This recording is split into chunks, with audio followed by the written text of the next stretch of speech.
Q and Review, celebrating 40 years of audio production, welcomes you to this week's edition of the Glasgow Times Sports Podcast, recorded from our studio in the Bishopbriggs Media Centre and by our volunteers working from home. Keep up to date with Q and Review news via our Facebook, X, formerly known as Twitter, or Instagram at Q and Review. That's @CUEANDREVIEW,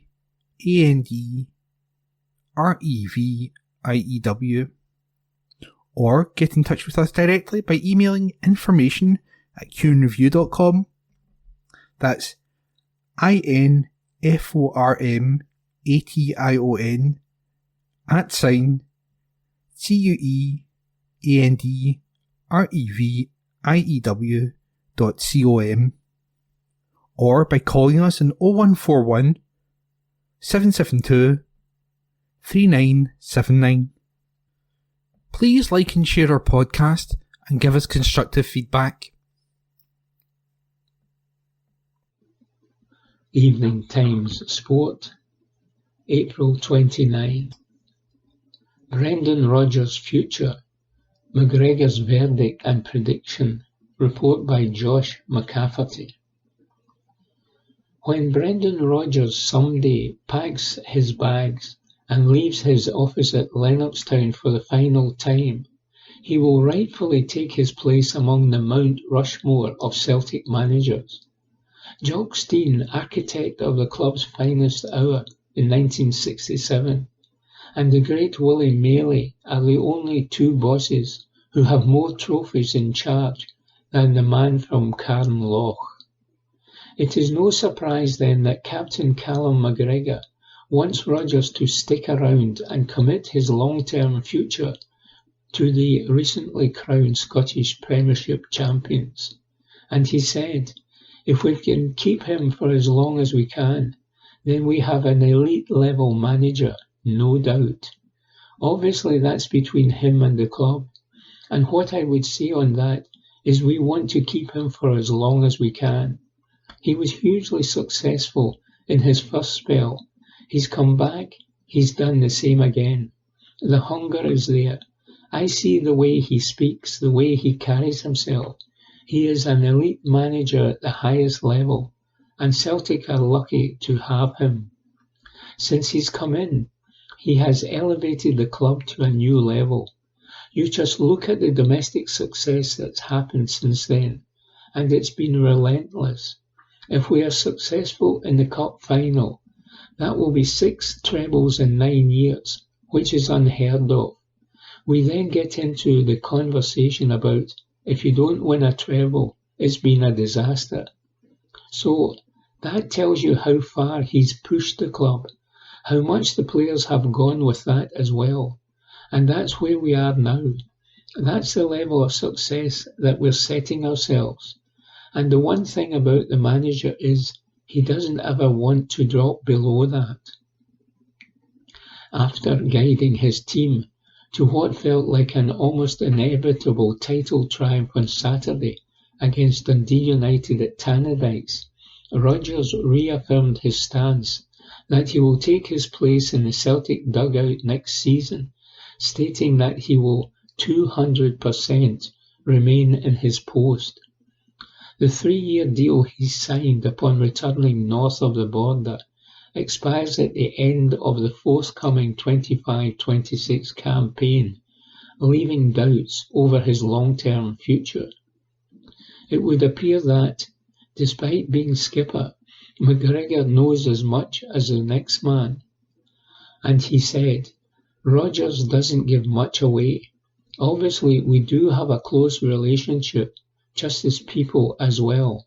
But as player, manager and captain manager, we're not having those types of conversations. I very much like to be in that category where I'm a player. I don't want to overstep the mark and ever make it a grey area for him. We have spent a lot of time together, and obviously he's been my manager for a long time now. So I see him every day. I see how he operates. I see the way he is around the training ground. And when he speaks, I'm starting to understand why he's doing things. So that just comes over time. It comes over understanding as well. And like I said, he's just an elite level manager. He's a top person as well. He cares so much about the players. He cares so much about his profession as well. So when I see someone like that, I think that's gold dust. I want to watch everything he's doing, and hopefully some of that is rubbing off as well. When Rodgers left via the back door mid-season in 2019, not in one's wildest dreams would they have expected that 6 years later he would be back in the hot seat and guiding Celtic to yet more silverware. While his previous Parkhead exit left a hurtful scar in the minds of supporters, McGregor cannot see Rodgers repeating the offence. Regardless, he agrees that it would be ideal for the club to know his stance sooner rather than later, and says, I guess so, because then the club will have to plan for that.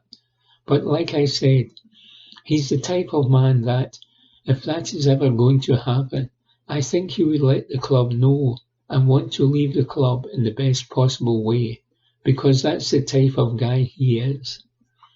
Even the first time around when he left, he knew he was leaving a really strong squad with a really good staff, and you only need to see what happened after that. When he left, the success continued as well, so it's always a good indication of when someone leaves and the whole thing falls apart, then there's probably been a problem there somewhere.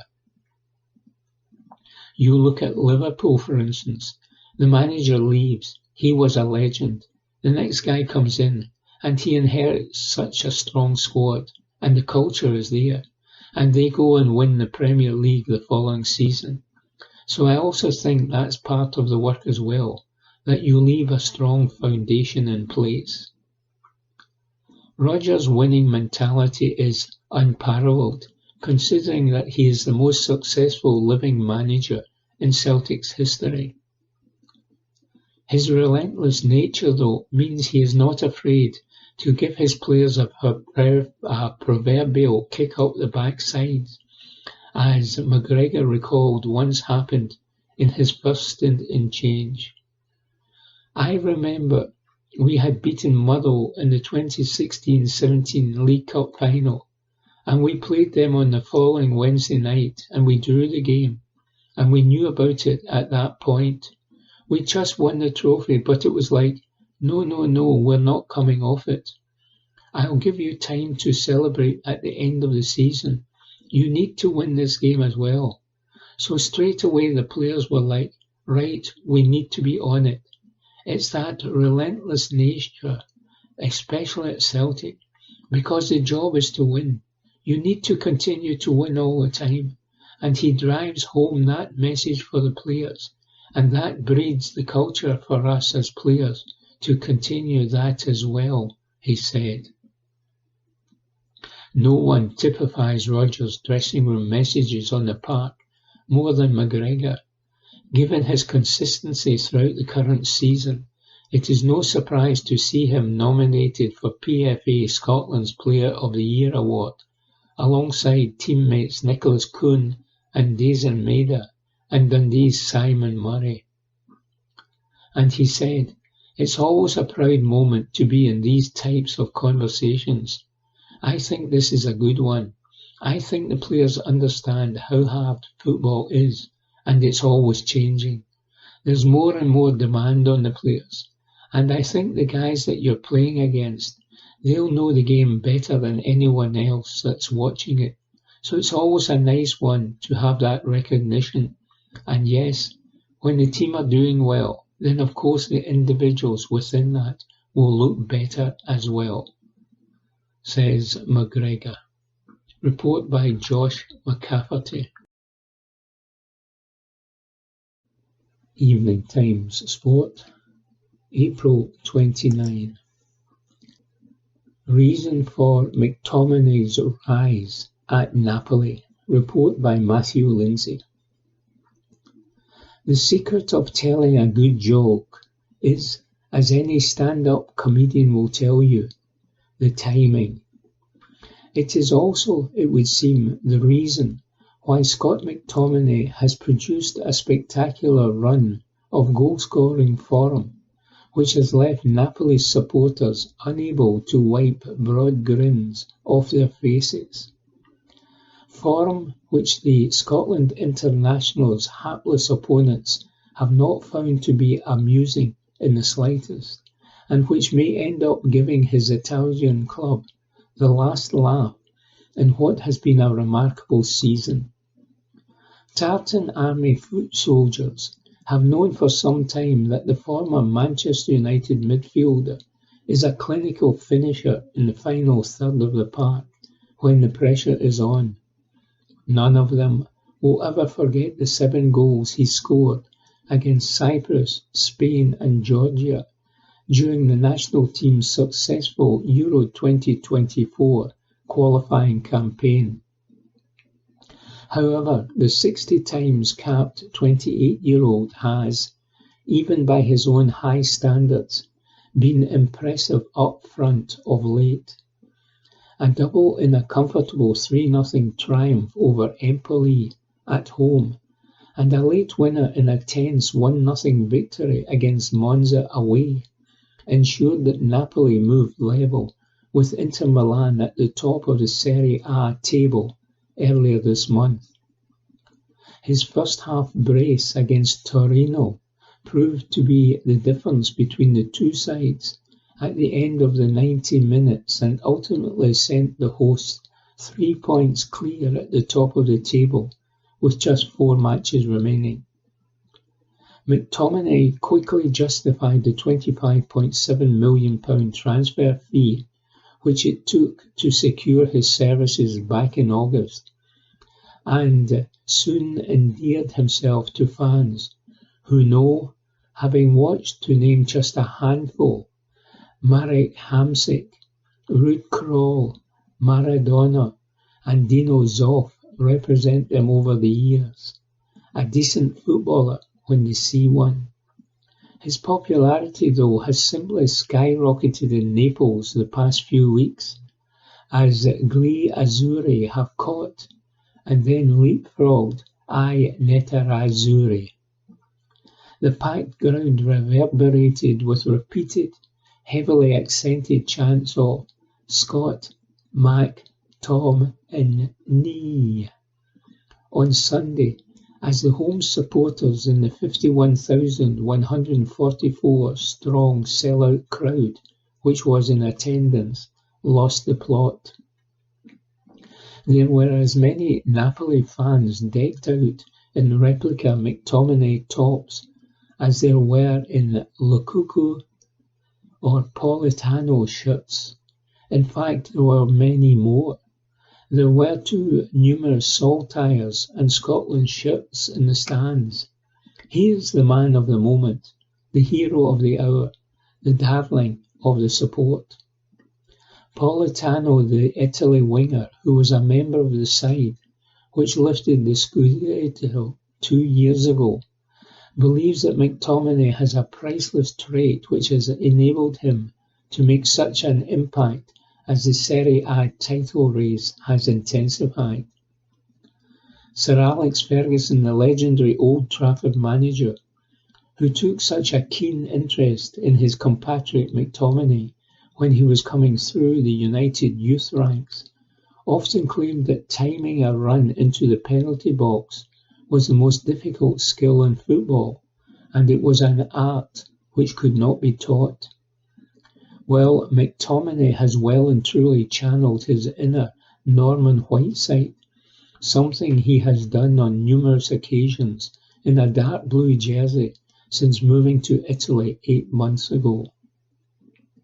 He ghosted into the opposite penalty area, caught the Torino defenders completely unawares, and made sure he was in the perfect position at the perfect moment, not once but twice on Sunday night.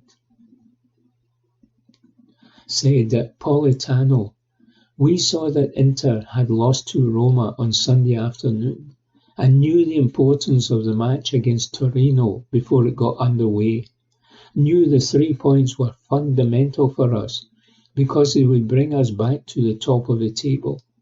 I am happy with the performance and with the assist which I provided for the second goal. Giovanni Di Lorenzo and Frank Anguissa and I have been playing together for years now, and we know each other's games by heart, get along well, know the movements we will make.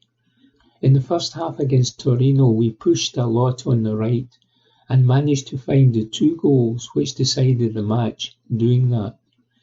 But Scott is a truly exceptional player.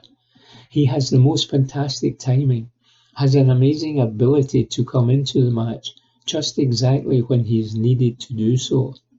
The results are there for everyone to see. He now has 11 goals in Serie A and 12 goals in total in all competitions. He has scored a lot this season. It is important when you have a striker like Lukaku who makes his presence felt for others to, like myself and the other wingers, to come and play more centrally, and Scott has done that. Antonio Conte, the Napoli manager, appears confident that with an out-and-out winner like McTominay at his disposal, that his side can close out the Italian title in the coming weeks. And he said, "We have been more at the top than any other team this season. It is not new that we manage the situation of being higher in the table. The games are becoming fewer and fewer. Clearly any mistake that anyone makes will have consequences in a significant way. But let's enjoy it. Let's enjoy this moment. Torino was perhaps the most beautiful victory because it comes with a focused team, a hungry attack, and McTominay scores 2 more goals. The miracle could be close." The win over Torino ensured that Napoli will finish in the top 4 in Serie A this season and qualify for the league phase of the Champions League once again. That is an achievement which could prove decisive in keeping McTominay in Italy, and Conte said, "It is a very important milestone on an economic level for the club." McTominay's second goal against Torino saw him hit a significant landmark. He overtook the number of Serie A goals which Scotland legend Denis Law plundered for Torino way back in the 1961-62 season. He looks more than capable of giving Napoli fans more goals to cheer and further reasons to smile in the matches against Lecce, Genoa, Parma and Cagliari in the coming weeks on the evidence of another exceptional personal display, says Matthew Lindsay. Evening Times Sport, April 29. Nick Rodger says, "The Open packs them in, but sometimes less can be more." Yours truly is going to be 49 later this week. You could say I'm pushing 50, although, judging by the strained Richters displayed in my byline picture, it looks more like I'm dragging it. The day before I take another step closer to my half-century, I will be clattering and battering away with my learned colleagues in the Genesis Scottish Open media outing at the Renaissance. Such taxing golfing exertion will no doubt accelerate the aging process. The reason for this weary pessimism is that I've not played a heck of a lot this year. It's tricky, therefore, to gauge what kind of state my game will be in, and until I muddle through the first couple of holes, I'll not know whether the round will be a complete farce or just a mere fiasco. To help us negotiate the links, the good folk at the Renaissance provide each group with a 4-caddy.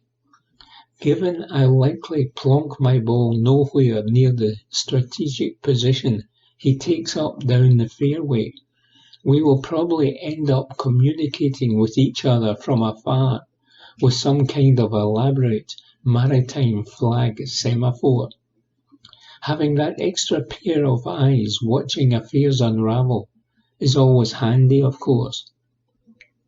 I don't know about you, but when I look up, causing an awful shot, I'll always look down again in muttering, cursing disgust at the exact moment I should actually be looking up and watching my ball if I ever want to see the ruddy thing again. Our four-caddy will be kept busy. It's going to be busy meanwhile over the water at Royal Portrush when the Open returns to Northern Ireland in July. Last week the R&A announced that the total attendance for the 153rd Championship will be a whopping 278,000, some 40,000 more than the last time it was held at Portrush in 2019, and the second highest in Open history, behind the 290,000 souls who shoehorned themselves into St Andrews in 2022. The queue for a pint at the town's well-kent Harbour Bar will probably stretch back to the Stena Line ferry terminal in Belfast. With Rory McIlroy returning home as Masters champion and a career Grand Slam winner, and who knows what else he's plonked up his mantelpiece come July, the stampede through the gates will be like something you will see on a nature documentary about the great migration of the wildebeest. In the eyes of the R&A, big is indeed beautiful. Martin Slumbers, the former chief executive of the St Andrews-based governing body, was always a fan of the phrase, big-time sport needs a big-time crowd. Now, I appreciate that vast ticket sales and the revenue it all generates does wonders for the R&A's terrific golf-related initiatives around the world. But I always thought the relentless focus on said sales in recent years was a trifle tawdry. Look at Augusta and the spectator experience at the Masters. Less is more. A hierarchy has since developed in terms of open venues as the organisers look more favourably at hosts that can easily accommodate the 200,000 plus mark. This emphasis on how many folk they can cram in gently dunts certain esteemed courses into the margins. That's a pity for some truly outstanding venues. The fact the Open is back at Portrush for a second time in just 6 years, it had been 68 years since the previous visit there, speaks volumes for the R&A's mantra of size matters. Muirfield, widely regarded as the finest, purest links in the world, and a host of 16 Opens, has not staged the championship since 2013. In that time, of course, there was a small matter of astuciates surrounding the Honourable Company's now defunct all-male membership policy. We all know, meanwhile, about the various issues with Turnberry.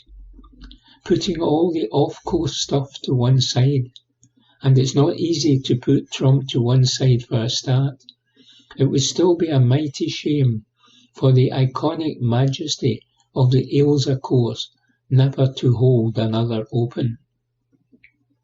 Royal Lytham, on the other hand, has not hosted an Open since Ernie Els pounced on Adam Scott's excruciating collapse to pinch the claret jug in 2012. Encased by the railway line and residential housing, the treasured Lancashire venue is now viewed as being a bit tight for the all-singing, all-dancing Open circus.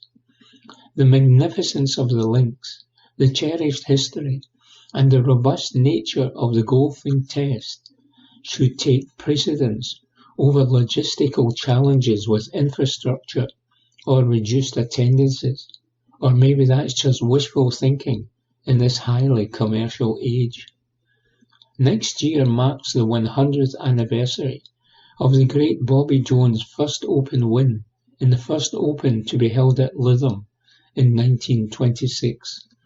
Golf loves such commemorative nods to a storied past. But next season's Open is going to that other northwest powerhouse of Royal Birkdale. Lytham will at least host the Women's Open in 2026. Your correspondent will be a wizened old you-know-what by the time the Open returns there, if it ever does.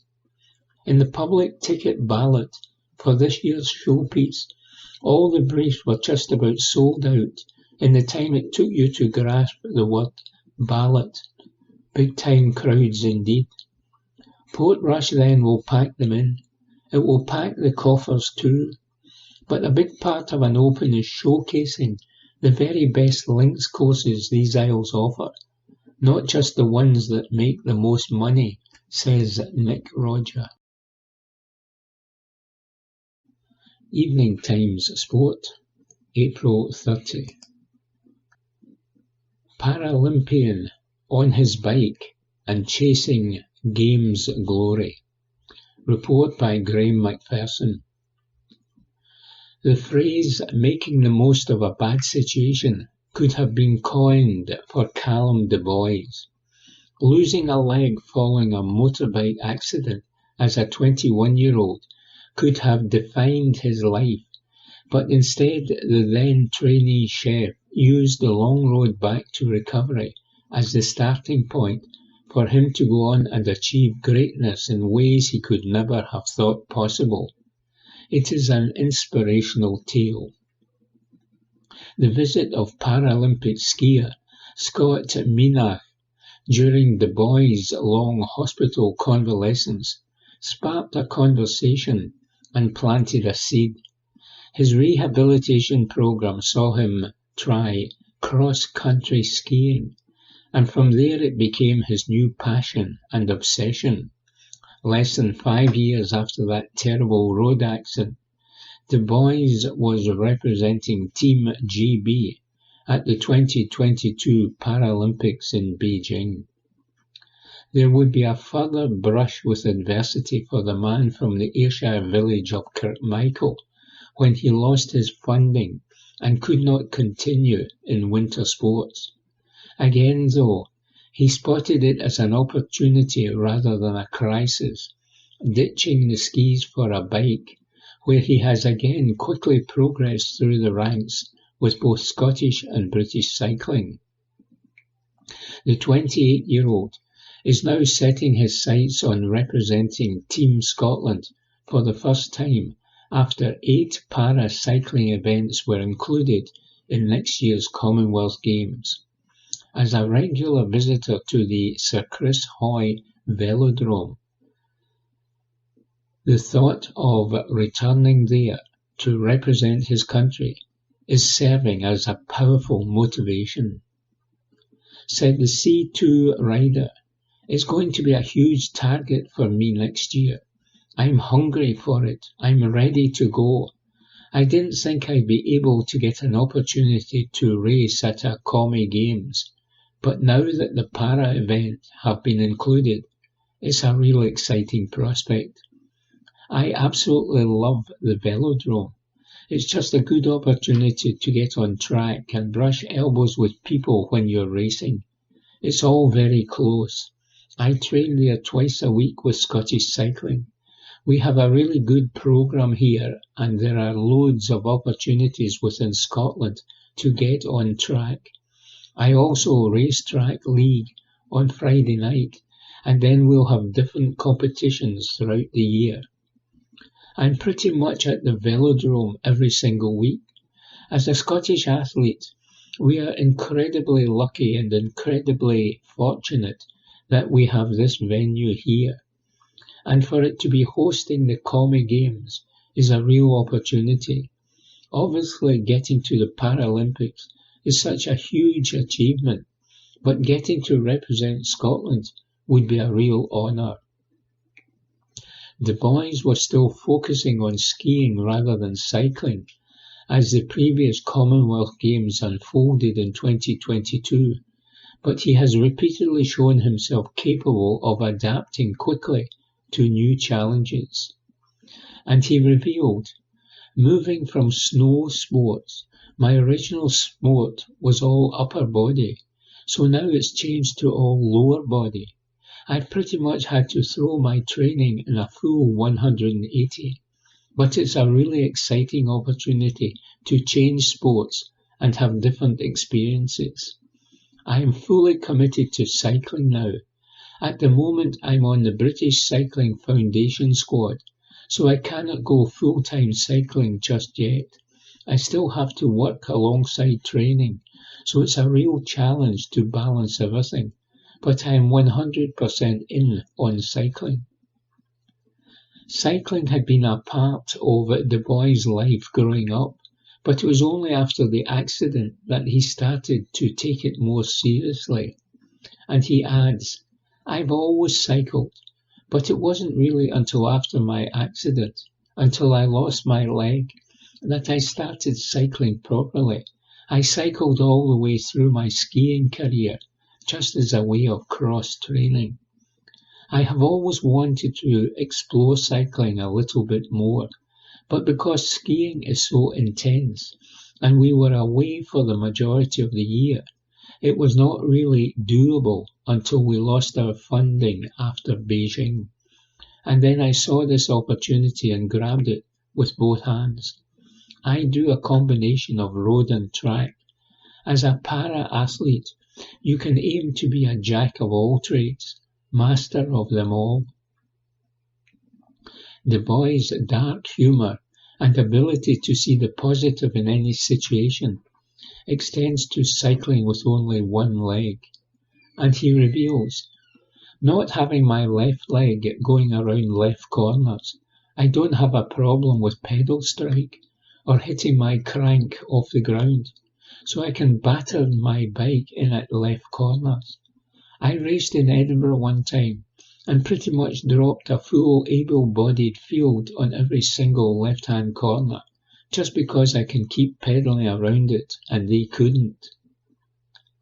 The former Trump Turnberry pastry chef made further headlines a few years ago when he got the chance to impress Gordon Ramsay with his skills on his TV series Next Level Chef.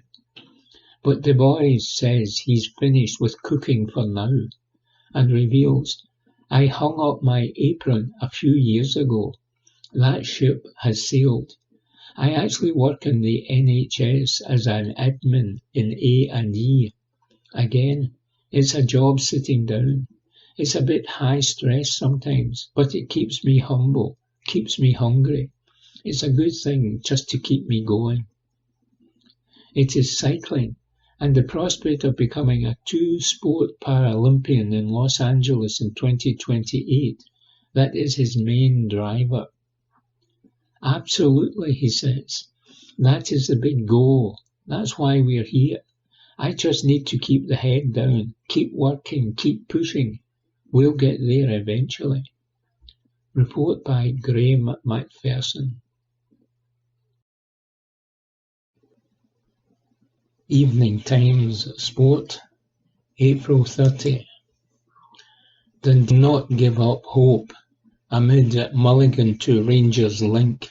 Report by Martin McMillan.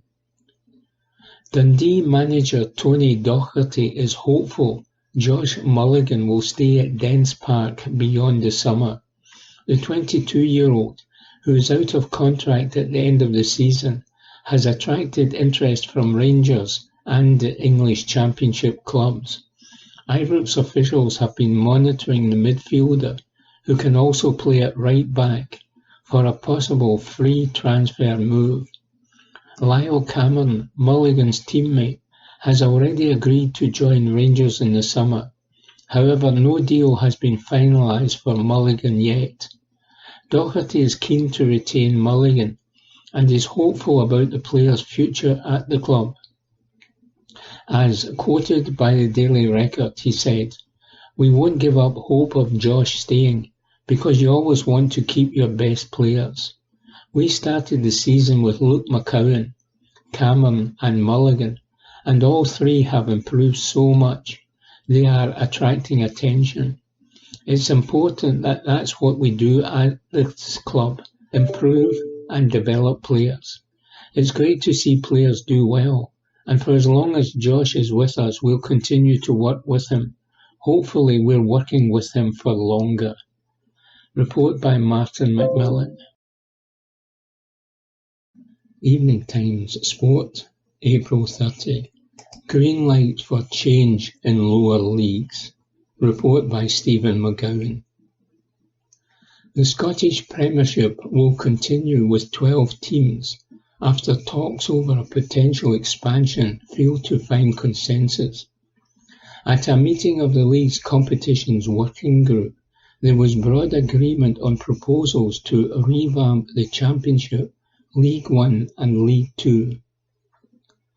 Herald and Evening Times Sport broke the news of a fresh move to reshape the leagues on April 1, and discussions will now revolve around expanding the Championship from 10 teams to 12 or 14, with Leagues 1 and 2 merging to form one league of 16 or 18 clubs. Further talks are scheduled for May the 7th. The move followed a feeling by lower league representatives on the competitions working group that the time was right for a conversation. SPFL Chief Executive Neil Doncaster has also spoken of the need to address the issue of fixture congestion caused by the expansion of UEFA club competitions, and to help to secure a softer landing for community clubs like Brechin City and Cowdenbeath when they drop out of the senior setup to the largely unfunded Lowland and Highland leagues.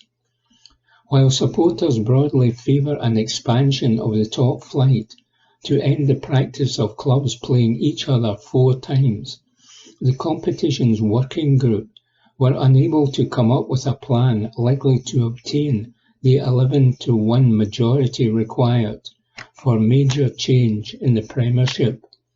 An assessment of 10, 14 and 16 teams found flaws in all 3 structures, with no agreement reached. In contrast, there was a consensus around the idea of expanding the Championship and reshaping Leagues 1 and 2. In a statement, the SPFL said, the competition's working group met on 29th April to discuss the possibility of league restructuring. It was agreed that there was no reasonable prospect of achieving consensus around a new format for the William Hill Premiership. There was, however, broad agreement around potential changes to the William Hill Championship, League One and League Two. These will be worked up with a view to conducting a consultation with clubs and other stakeholders. Any rule changes are unlikely to take place in time for next season, with 2026-27 considered a more realistic timescale. Any formal resolution put to clubs by the SPFL board would require the backing of 11 of the 12 Premiership clubs, 8 out of 10 Championship teams, and 15 of the 20 teams in Leagues 1 and 2 to pass. A recent discussion sent to clubs proposed that the current 5th tier of the pyramid, the Highland League and Lowland League, should be replaced with a new tier of 3 regionalised leagues based on the North, the East and the West. Report by Stephen McGowan. Evening Times Sport, April 30. Historic Island Golf Course saved by rescue mission. Report by Mark McDougall. A golf course designed by Old Tom Morris has been saved after a Herculean effort by its members. The unique King James VI Golf Club was designed by the famous course architect and is located on Moncrieff Island in Perth. It is believed to be the only self-contained inland island golf course in the world and is not far from the city centre.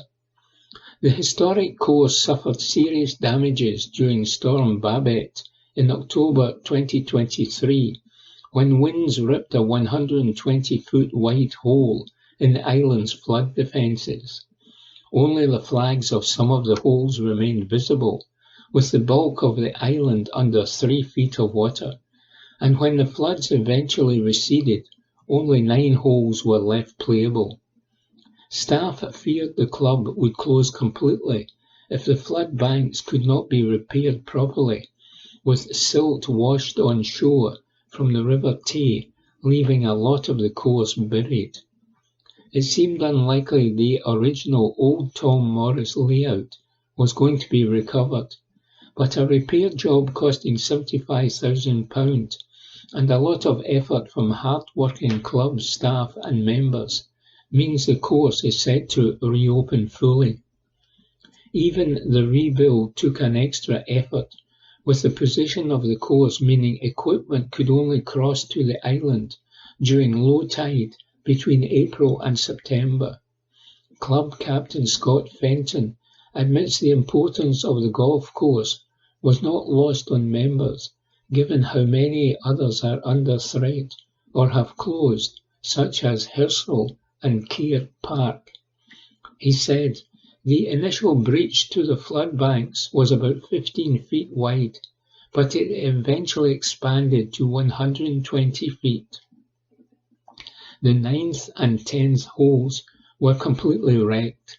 We were down to 9 holes for more than 6 months, then managed to reopen those 2 holes, but as short par 3s, until we were able to get them repaired and reopened to their full length. Before this happened, we had managed to more than double our visitor numbers. We had lots of people who wanted to come and play such a unique and historic golf course, and as a club we were really on the up. Obviously with the issues we had visitor income drop right off, and it made it really difficult for the club. But our members stuck with us, and the work they put in was Herculean. They were out clearing the holes by hand, even when they kept getting flooded over and over, until the flood defences could be rebuilt. Every time we asked, they would come and clear debris, and then a high tide would come in, and we'd be back to square one. It was nothing short of soul-destroying, but they stuck to the task, and for that we are eternally grateful. We had to completely rebuild the flood defences that had been swept away. All in all, it cost about £75,000, a lot of money for a golf club. Visitors who come here are always impressed with the course. It has a great backdrop with the river surrounding us and the hills towering over us to the east. It is a great course to visit, and we definitely want to get the word out there that we are back to the full 18 and in great condition for the summer season ahead. Report by Mark McDougall. Evening Times Sport, May 1. Chris Boyd says Celtic can't even say Old Firm, so don't expect any respect. Report by Robbie Hanratty. Chris Boyd insists the rivalry between Rangers and Celtic has reached boiling point off the pitch and dismissed the idea of a guard of honour when the champions arrive at Ibrox this Sunday. Brendan Rodgers' Celtic side will head to Govan as newly crowned Scottish Premiership winners, having wrapped up a 4th successive title in dominant fashion. But while some leagues uphold a tradition of applauding opponents onto the pitch, Boyd says there's zero chance of Rangers honouring their bitter rivals. The former Ibrox striker and Sky Sports pundit delivered a typically blunt assessment ahead of the season's final Old Firm clash, claiming relations between the two clubs are at an all-time low, particularly at boardroom level. Boyd laughed. There won't be any guard of honour. I think Scotland's a pretty unique place. For both teams, the respect went out of the window a few years ago. Celtic cannot even refer to it as the old firm, and in terms of the respect that used to be in the boardrooms, I don't think it's there anymore. So I cannot imagine Rangers players clapping Celtic players onto the pitch on Sunday. Rodgers' men equalled Rangers' record of 55 top-flight titles last week, but Boyd believes any form of courtesy between the clubs is now a thing of the past, and he continued, there should still be respect there from both clubs, but there are so many problems in the past now that there is absolutely no chance of a guard of honour on Sunday. Despite the simmering animosity, Boyd expects a high-stakes encounter on the pitch, with both sides motivated for very different reasons, and he continued, I am looking forward to the game. It's a great spectacle for Scottish football, and there will be some Celtic fans back in the ground. We saw what happened the last time at Celtic Park with the fans. It's great to see. I don't think it will ever get back to what it was, but hopefully for Scottish football, Celtic will want to come to Ibrox and show why they are champions and put on a performance. Boyd also believes the pressure is on Rangers, with several players potentially playing for their futures as the club gears up for a significant summer overhaul. And he added, Barry Ferguson has already spoken about it. They were very disappointed at the weekend. There's a lot of players fighting for their futures. If they want to be part of something going forward, then they are going to have to perform between now and the end of the season. Maybe a lot of players already know that they are surplus to requirements, but it's still an old firm game. You want to put on a performance, and I'm looking forward to it. Report by Robbie Hanratty. Evening Times Sport, May 1. McIntyre relishing homecoming as Scottish Open champion. Report by Nick Rodger.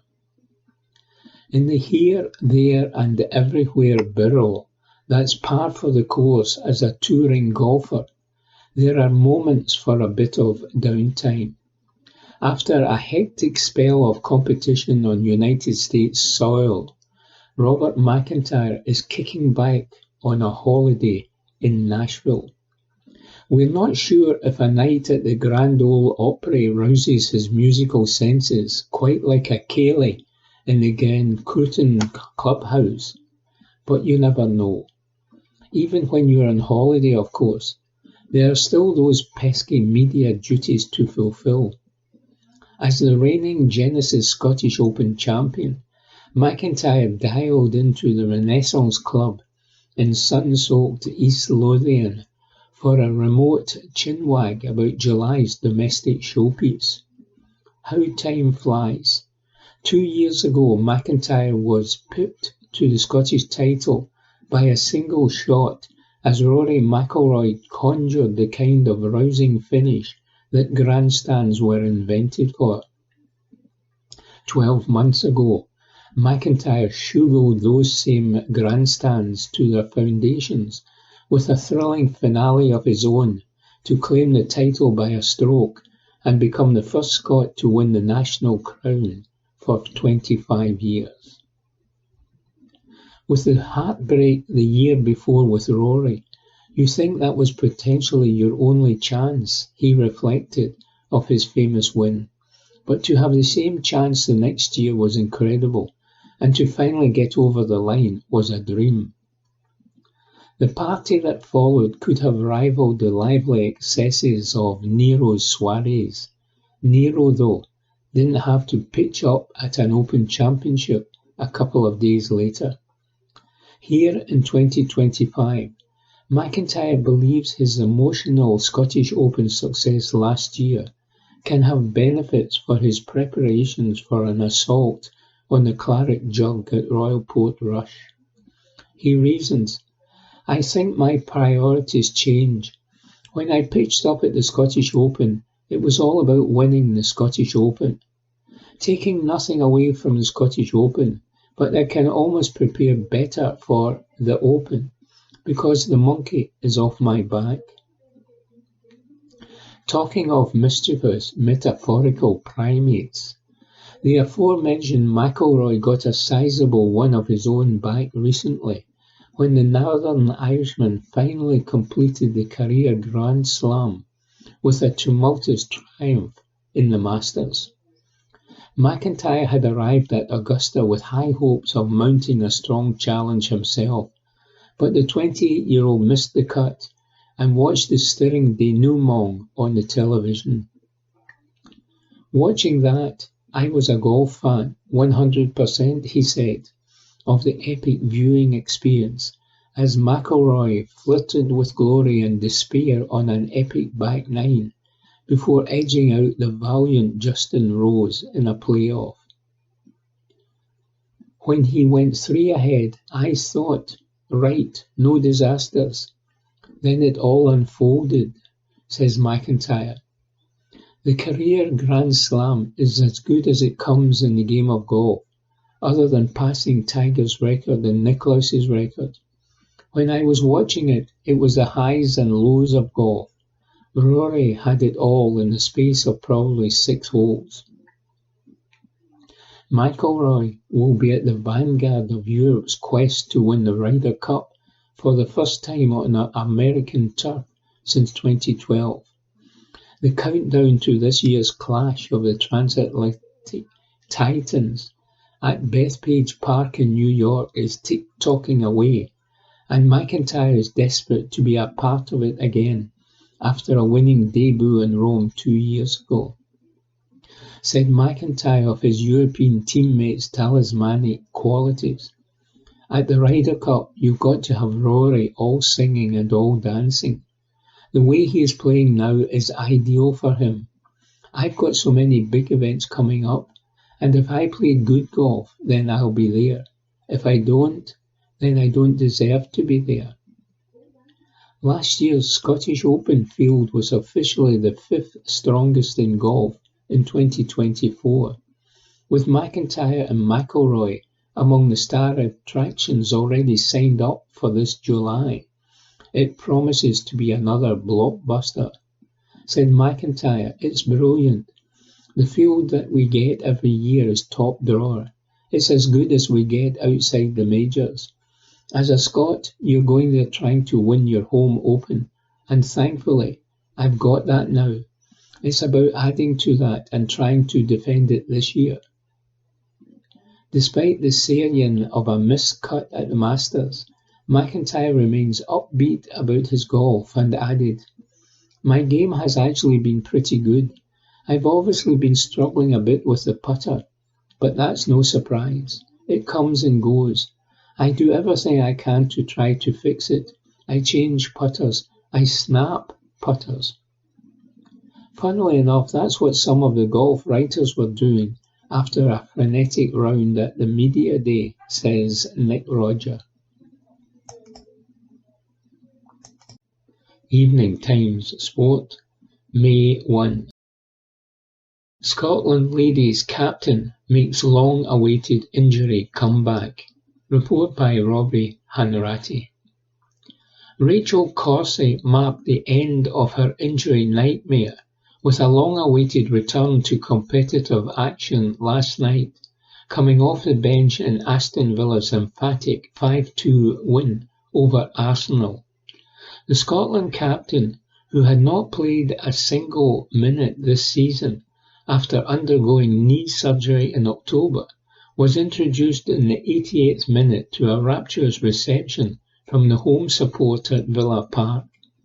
Corsie replaced forward Rachel Daly, who was among the scorers in an eye-catching result that lifted Villa up to 9th in the Barclays Women's Super League table. It capped an emotional evening for the 35-year-old centre-back, who has endured a frustrating 6-month spell on the sidelines. Corsie was an unused substitute in the opening game of the 24-25 campaign before being ruled out for an initial 8 weeks following surgery. A calf setback in January further delayed her comeback and forced her to miss Scotland's Euro 2025 playoff heartbreak against Finland and the past 4 UEFA Women's Nations League fixtures. Her return comes at a pivotal moment for the national side, with newly appointed head coach Melissa Andreatta set to name her first Scotland squad next month for crunch fixtures against Austria and the Netherlands. Corsie will now hope to play her way back into the international fold as she builds up fitness in the final stages of the domestic season. Villa manager Natalia Arroyo confirmed before kick-off that Corsie would be in the matchday squad, and her late cameo served as a symbolic moment for both club and country. The dominant win over second-placed Arsenal underlined Villa's recent improvement, with goals from fellow Scotland star Kirsty Hanson, Jordan Nobbs Daly, and a double from Chastity Grant sealing an impressive victory. But it was the return of Corsie, Scotland's most experienced defender and a natural leader, that may prove just as significant in the weeks ahead. Report by Robbie Hanratty. Evening Times Sport, May 2. Tierney's Celtic return is perfect fit at all levels. Report by Martin McMillan. Kieran Tierney is set to leave Arsenal for Celtic this summer. Former Scotland international Don Hutchison suggests the move back to his boyhood club is a good fit, as the defender needs to find his level. Brendan Rodgers had confirmed a pre-contract agreement in January following Arsenal's decision against extending Tierney's contract. Tierney's time at the Emirates was marred by injuries, resulting in prolonged absences from the team and falling out of favour with manager Mikel Arteta. Despite recognising Tierney's talent, Hutchison believes he is no longer at Premier League level and said, "I don't mean this as a dig, but I think often players always find their level. Kieran Tierney trying to play for Arsenal was a good buy at the time, but it never quite worked. He had a few injuries along the way. Sometimes you need to find your level." Hutchison compared Tierney's journey to his own career, where he played at different levels, from Hartlepool to Luton, depending on his form at the time. And he added, "When I was 18, I was playing for Hartlepool because that was my level. Then you get to your highest possible level and you try and stay there. That's how you are consistent." Hutchison believes the move back to Celtic will be good for Tierney, underlining his versatility, and he continued, "He can play in different positions. He can play, obviously, left wing-back. His left-back is a 3 and a centre-back, so he's versatile." Report by Martin McMillan. Evening Times Sport, May 2. Forgotten Rangers player could be on his way back to Ibrox. Report by Mark Walker. Forgotten Rangers Lone Star Rabbi Matondo could be on his way back to Ibrox after suffering a knee injury in Germany. The Welsh international joined second-tier German club Hanover in January, and they have an option to buy the former Schalke star for a reported £1 million. However, sports director Marcus Mann all but confirmed Matondo will not be part of their plans for next season, having made just 2 starts in Bundesliga 2 since joining. and he could be on his way back to Glasgow earlier than planned after picking up a knee injury.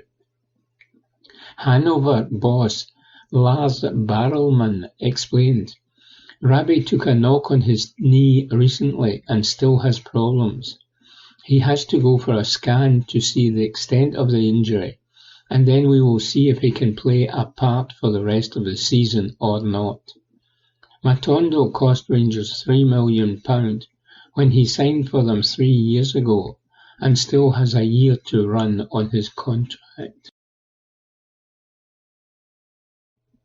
Evening Times Sport, May 2. Rangers players accused of lack of respect for Ferguson.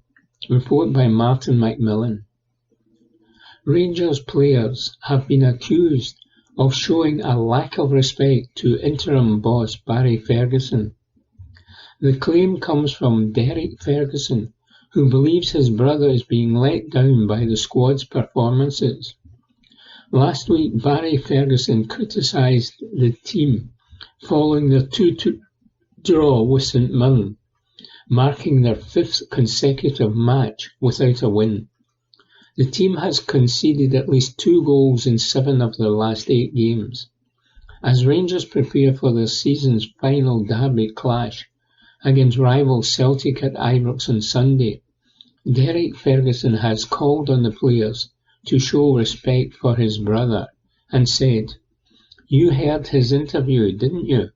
I was listening to it after the game, and he said, 'What's the point?' Stephen Craigan picked up on it. I'm glad he picked up on it right away, because it just shows you. It says down here he's fed up. He's not fed up, he's just frustrated. He's asking them, he's taking his time with them, in terms of speaking to them individually, collectively. You're doing everything.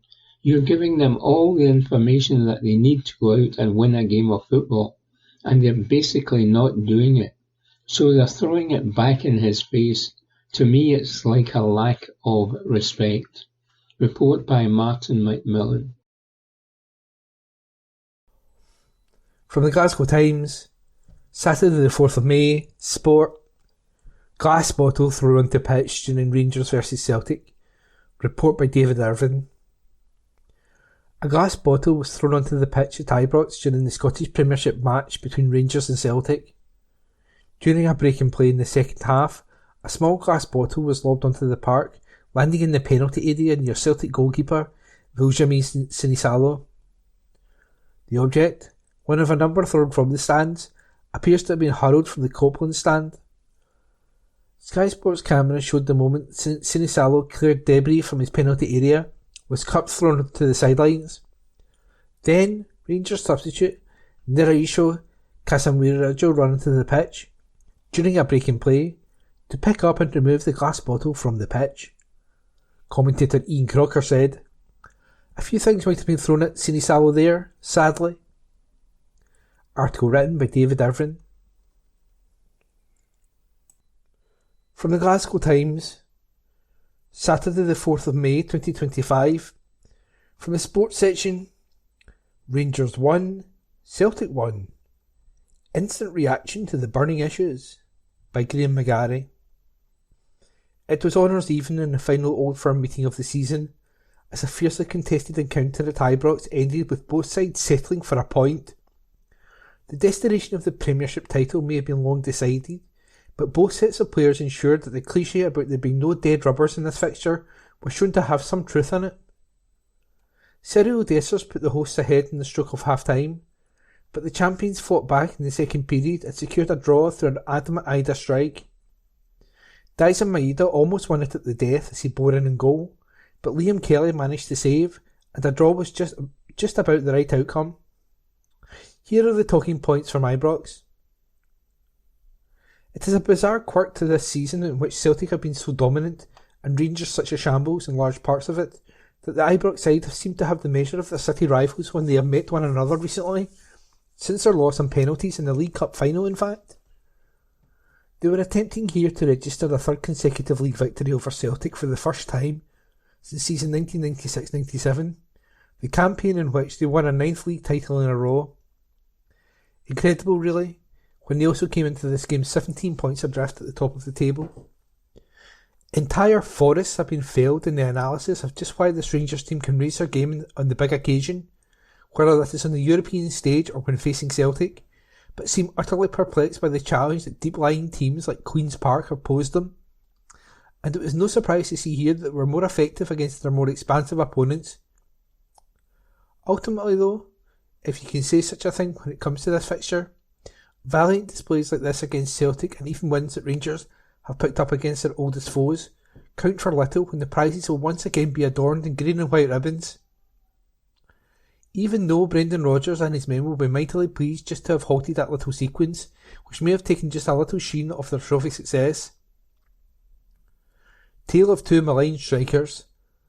They can really have been two forwards who have started on either side of this derby, who have drawn so much criticism from their own supporters, and during a first half where both were largely ineffective, it was easy to see why. Then, on the stroke of half-time, opportunity knocked for them both.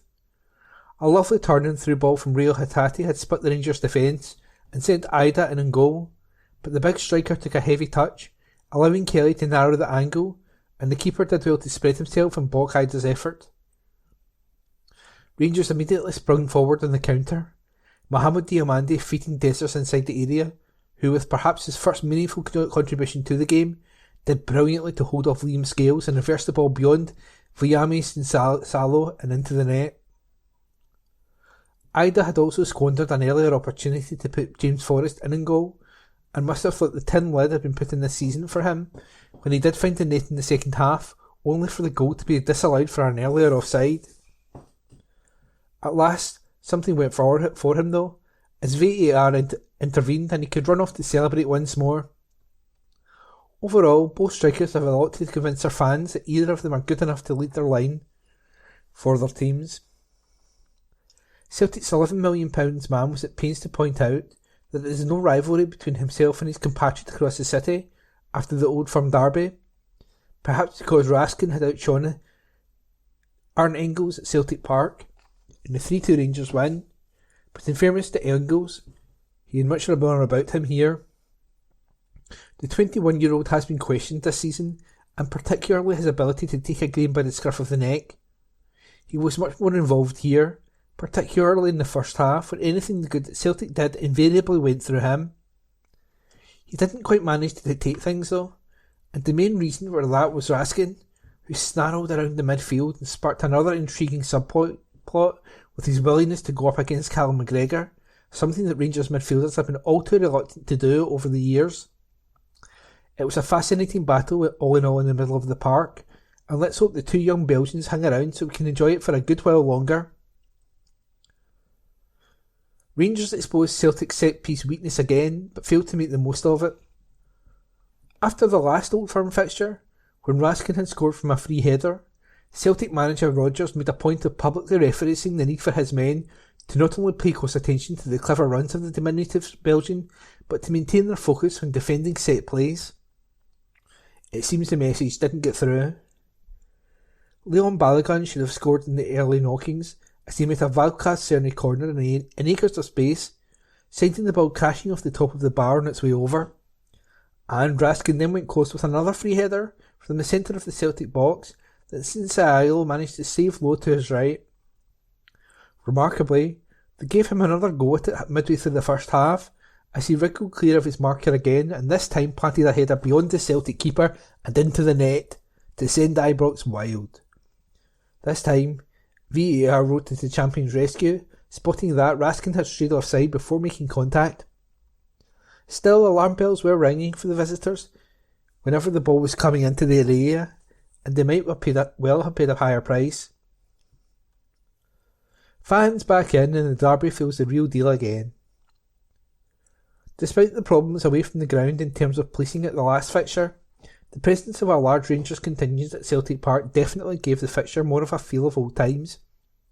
And it was the same again here, as Celtic had a decent allocation of 2,000 or so tucked into the corner of the Broomloan stand. OK, much of what was being sung was distasteful at best, but away from that, The back and forth and the flow of the crowd reaction is what makes this derby special. It may well have been a dead rubber, in theory, but it certainly didn't feel like it. And the article was written by Graham McGarry and read by Ian McKenna. From the Glasgow Times, Sunday the 4th of May 2025, from the sports section. Moral victory for Rangers. Sutton trolls after Celtic draw. Article written by Robbie Hanratty. Celtic came from behind to frustrate Rangers in a pulsating 1-1 draw at Ibrox, denying Barry Ferguson's side a third consecutive Old Firm victory and prompting a pointed social media jab from Hoops hero Chris Sutton. The final derby of the 2024-25 Scottish Premiership season may have been played with the title already wrapped up by Celtic, but the intensity was undiminished. Rangers, desperate to end their campaign on a high, looked set for victory when Cyril Dessers netted his 25th goal of the season just before half-time. But Adam Ida scored in 57 minutes to earn Celtic a point and maintain their 70-point lead at the league summit. After the final whistle, Sutton took to X to give his verdict on the result, writing, "Maybe another moral victory for Rangers?" The former Celtic striker's tongue-in-cheek comment quickly went viral, stoking the flames of rivalry and sparking debate among supporters. The moral victory comment first surfaced following Rangers' Scottish League Cup final defeat to Celtic on penalties in December, with Sutton referencing the loser mentality of the Light Blues, particularly ex-manager Philippe Clement, who had previously celebrated a 3-3 draw in April of that year. And that article was written by Robbie Hanratty and read by Ian McKenna. From the Glasgow Times, Monday the 5th of May 2025, from the sports section. Aberdeen star considered for surprise Celtic return, by Stephen McGowan. Celtic are considering a move for Aberdeen's out-of-contract goalkeeper Ross Doohan. Entering the final 12 months of his Parkhead contract, current third-choice Scott Bain could go in search of first-team football after the Scottish Cup final, and Doohan features in a list of potential replacements. Obliged to name 8 homegrown Scots in their Champions League squad under UEFA regulations, 4 of the players must stem from a club's own youth system. A graduate of Celtic's Lennoxtown Academy, Doohan spent 7 years at the Champions between 2015 and 2022, and, after 18 first-team appearances for Jimmy Thielen's side this season, ticks the boxes. Signed from Forest Green Rovers in 2023, the 27-year-old deputised for Pittodrie number 1 Dimitar Mitov, but was displaced for the Scottish Cup semi-final win over Hearts. Doohan's Pittodrie deal is due to expire in the summer, with Thielen on record as saying that the contract talks are ongoing. Herald Sports understands, however, that Aberdeen are working on signing at least one keeper this summer, with third pick Tom Ritchie also set to depart the club. Ironically, Doohan's final game for the club could come against Celtic in the Scottish Cup final, Hampden, on May 24. And that article was written by Stephen McGowan and read by Ian McKenna. From the Glasgow Times, Monday the 5th of May 2025, from the sports section. Ali McCoy proposes Rangers' alternative to Celtic Guard of Honour. Article written by Martin McMillan. Ali McCoy ridiculed the prospect of Rangers honouring Celtic with a pre-match Guard of Honour. The ex-Rangers player firmly believes such gestures don't fit the fierce rivalry between the Glasgow's football giants. Instead, McCoy proposed a mischievous alternative for the Rangers players. Recalling Václav Cerny's antics at Celtic Park in March, he suggested that Barry Ferguson's squad should have sprayed water at the Hoops players. Mr. McCoy said on TalkSport, "I've just had one of the boys text me there. Brilliant, and this is a great idea. Rangers should have done a Guard of Honour, right? And what we should have done is all the players should have their water bottles and scooshed them, like the boys Cerny did at Celtic Park. It will never catch on. Old Firm Guard of Honour? Never in a million years will it catch on." Report by Martin McMillan. From the Glasgow Times, Monday the 5th of May 2025 from the sports section. Celtic star hailed as world class by Japan manager. Article written by Martin McMillan. Japan manager Hajime Murayasu has hailed Celtic's Daisen Maeda for his superb season. Maeda scored 33 goals and provided 12 assists to help Celtic retain the title, earning him the PFA Scotland Player of the Year award. His contributions also helped Japan become the first team to qualify for the World Cup in the USA, Canada and Mexico next year. Murayasu praised his efforts and highlighted his importance for the next year's World Cup. He said, "We now have many players in the squad who can score goals for us. Daisen Maeda has shown that particular quality many times this season. He has outstanding physical fitness and superb skills. But more importantly, he has an extremely high football IQ, is good at thinking, and has a deep understanding of the game. He can not only score goals, but he links the entire team with his all-round play." Murayasu acknowledged the growing quality within Japanese football, stating the difficulty he faces in selecting players due to the increasing depth of talent. He said, "Japanese football is facing a happy problem nowadays. We have more and more world-class players, which is certainly a good thing, but as a coach, every time I choose players I feel like I have to make choices. We actually have the depth now to choose two good teams. I believe if we can get the whole country behind us at the next World Cup, we have a chance of lifting the World Cup trophy." That article was written by Martin McMillan and read by Ian McKenna. From the Glasgow Times, Monday the 5th of May 2025, from the sports section. Celtic winger James Forrest hailed as a living legend. Article written by Martin McMillan. Celtic winger James Forrest has been hailed as a living legend. The praise comes from Kasper Schmeichel after Forrest was given a special recognition award by the club. The 33-year-old became the club's most decorated player when his trophy tally hit 26 after Celtic's Scottish Premiership win last weekend. This puts him one winner's medal ahead of Bobby Lennox, making him the most decorated player in the club's history. Schmeichel took to Instagram to honour Forrest. He wrote, "Most decorated player in Celtic history. Living legend. 26 trophies. There's only one James Forrest." Forrest played until the 63rd minute in Celtic's 1-1 draw with Rangers at Ibrox on Sunday. Rangers Cyril Dessers opened the scoring in the first half, before Daisen Maeda equalised in the second.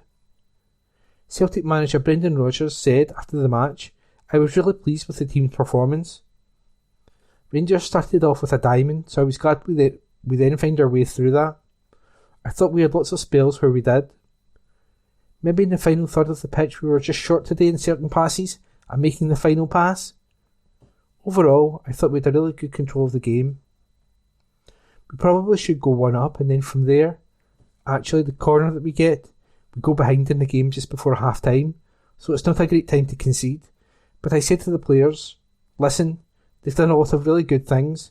We've just got to keep our rhythm, keep passing, keep the control in the game, and hopefully eventually the goal will come." And that article was written by Martin McMillan and read by Ian McKenna. From the Glasgow Times, Monday the 5th of May 2025, from the sports section, Celtic. Johan Mjällby believes Hoops can sell Maeda for £50 million. Article written by Josh McCafferty. Johan Mjällby believes Celtic could sell Daisen Maeda for up to £50 million. The attacker has had a standout season, winning the PFA Scotland Player of the Year award and scoring 33 goals with 11 assists. His Parkhead contract runs until summer 2027, but his on-pitch success could naturally attract transfer interest. If clubs show interest in Maeda in the upcoming transfer window, Mjällby thinks Celtic could demand a record fee. He told Premier Sports Scottish Football Social Club, "I'm not an expert, but I would definitely say around 45 to £50 million. We were talking about Nicholas Kuhn at the start of the season when he had 3-4 good months and it was around £25 million. It's never going to be £50 million or £20 million for Maeda.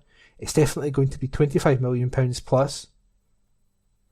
Michael Stewart shared a similar opinion, saying, "You have to recognise that the potential buyers are never going to pay the top money for someone that has played in Scotland. Realistically, I don't see why Celtic, if they were going to sell him, would accept anything less than £25 million. Maeda had a chance to win it for Celtic against Rangers at Ibrox on Sunday, in the final moments, but was stopped by Liam Kelly and James Tavernier. Celtic manager Brendan Rodgers defended him. We have to give him a bit of leeway. He'd been in Japan all week. He had his first training day with us yesterday. He flew expecting his wife to have their third child, and she didn't have it, so we had to come back and then come into a game here at Ibrox. It's one of those tough ones. You look at it and you analyse it. He's through and goal. What can he do? He can toe poke it, he can go get around the keeper. But in fairness to Liam Kelly, he's done well. He's had a good spread on it, and I'm not sure that Dyson can get it square for us to finish." And that article was written by Josh McCafferty and read by Ian McKenna. From the Glasgow Times, Monday the 5th of May 2025, from the sports section. Rangers duo could leave Ibrox in straightforward deal, by Martin McMillan. Rangers' Kieran Dowell and Ben Davies could permanently leave the club this summer. The duo, currently on loan at Birmingham City, have played a part in the club's record-breaking EFL season. Birmingham World reports that Birmingham, set for Championship football next season, have discussed acquiring the pair permanently. As Rangers were not eager to retain them when loaning them out, negotiations could be straightforward. Davies has spent the entire season with Birmingham, while Dowell joined mid-season after being deemed surplus at Ibrox. He has featured 23 times for Birmingham, contributing 5 goals and 5 assists. Birmingham boss Chris Davies made his views on Dowell clear in March. He said, "He's definitely someone I have been really encouraged by since he's come in, and from my point of view, I want players like that here. My communication is always around that stuff with Craig Gardner, Director of Football, squad management, and planning, and who I think can really help us, and I think Kieran has done really well. I don't know the exact context of what's happening there with him, but it's definitely something we will have to look into." And that article was written by Martin McMillan and read by Ian McKenna. From the Glasgow Times, Monday the 5th of May 2025, from the sports section. Rangers fan group Union Bears make controversial t-shirt. Article written by Martin McMillan. A Rangers fan group has made a controversial t-shirt. The Union Bears created the shirt based on their tifo display against Celtic, which featured an image of Graham Souness with a shotgun and the wording, "Take aim at the rebel scum." Rangers condemned the display, calling it unacceptable. Following this, the authorities launched an investigation and Police Scotland seized the banner. The Union Bears have now put the design on a t-shirt, available for pre-order in sizes small to 4XL, for £20. A Police Scotland spokesman said, "We are aware of the banner and inquiries are ongoing." Rangers also criticised the display, saying it crossed a line and was unacceptable. A club spokesperson said, "We also acknowledge that the tifo displayed prior to kick-off crossed a line and was unacceptable. Our approach to supporter displays has always been built on trust, with the responsibility placed on groups to exercise good judgment. We will reflect on how these displays are managed and engage with supporter groups to ensure the right balance of trust, responsibility and oversight is maintained moving forward." Rangers next play Aberdeen at Ibrox on Saturday. And that article was written by Martin McMillan and read by Ian McKenna. That concludes this week's edition of the Glasgow Times Sports Podcast. Please remember to subscribe to our channels at Q and Review and to tell your friends about our service.